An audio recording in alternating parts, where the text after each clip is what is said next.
Be blessed day and welcome to my YouTube channel. Sa mga hindi pa po nakasubscribe sa aking YouTube channel, please do subscribe and hit the notification bell para po ma-update po kayo every time may upcoming video po tayo. Yes, ang vlog po natin for today is cooking. Ayan. As you can see, mga B, magigisa tayo ng bawang, sibuyas, kamatis. Ayan. Ang bawang ay napakabango. Hinalang ang apoy kasi matilagsik yan, mga B. Ngayon, ang lulutuin natin ay simpleng pakbet. Yes. Magpapakbet tayo, mga B.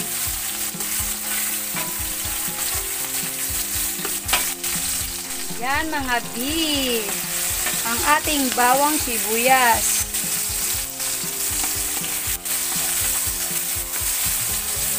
Tapos ilalagay na natin ang ating baboy.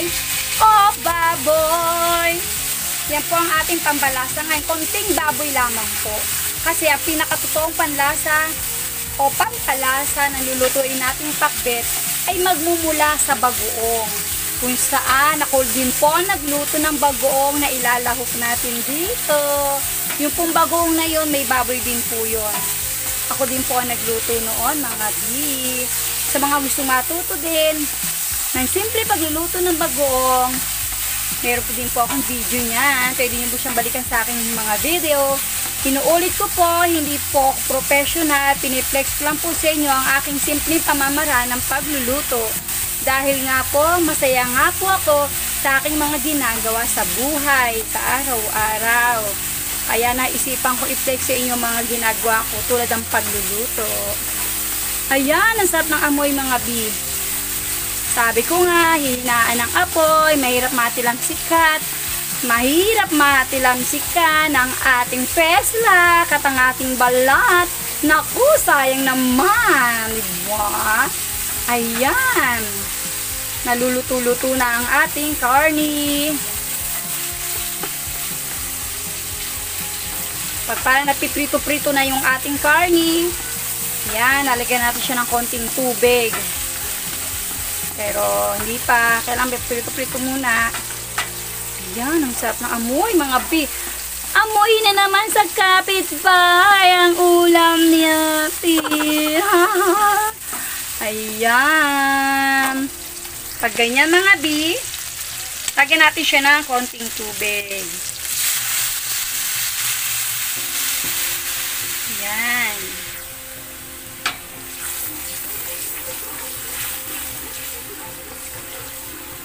Bayaan muna natin siyang kumulo para lumambot yung ating baboy.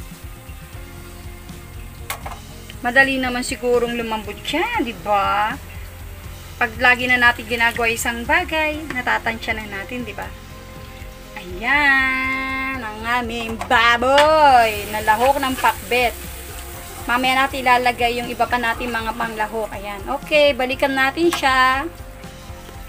But for the meantime, takpan muna natin ang ating baboy. Ayan, balikan natin siya mamaya pag alam na natin kumukulo. Ayan natin, mga B. Ayan, pag ganun, pwede na natin ilagay ang ating gulay. Malambot na iyan. Kasi nakailang minuto na siya. Ilalagay na natin ang ating gulay, mga B. Sabay muna.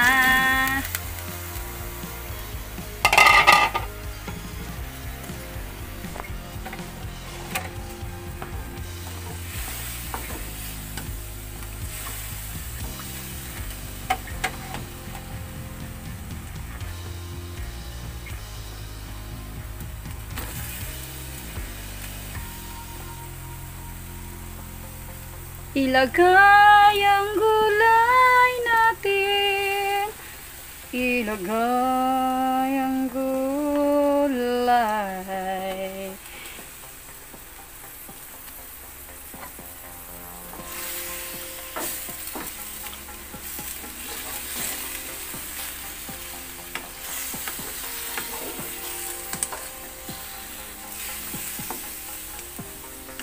Pag po ako nagpapakbet, ayoko nung nabibili sa palengke na yung gayat-gayat na, ayoko nun. Mas gusto ko yung bibili ako ng halimbawa, 2 pirasong talong, ilang pirasong sitaw, 2 slice sa kalabasa na parang worth 20 yata yun. Kasi minsan meron dito sa amin 10 piso yung isang slice. Pag medyo malaki, parang 2 slice siya, 20 na siya. So, bibili ako ng ganon, tsaka ako sila pagsasama-samahin. Kasi dati nakabili ako nung gayat-gayat na hindi siya masarap. Ganun. Parang hindi siya ganun ka-fresh. Maganda kasi yung puro fresh, ikaw na maggagayat, ikaw na maghahalo-halo. Kaysa doon sa nabili mong halo-halo na siya na gayat na. Diba?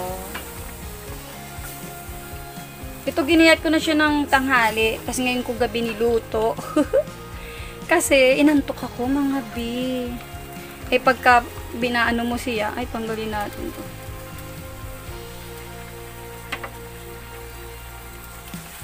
Ayan. Ilalagay natin ang bagoong. Kuha tayo ng bagoong.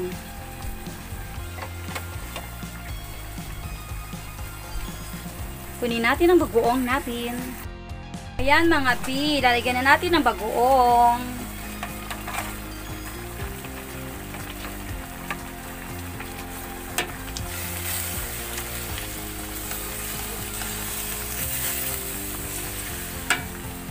Lagay tayo ng bagoong natin. Wow, ang sarap ng amoy.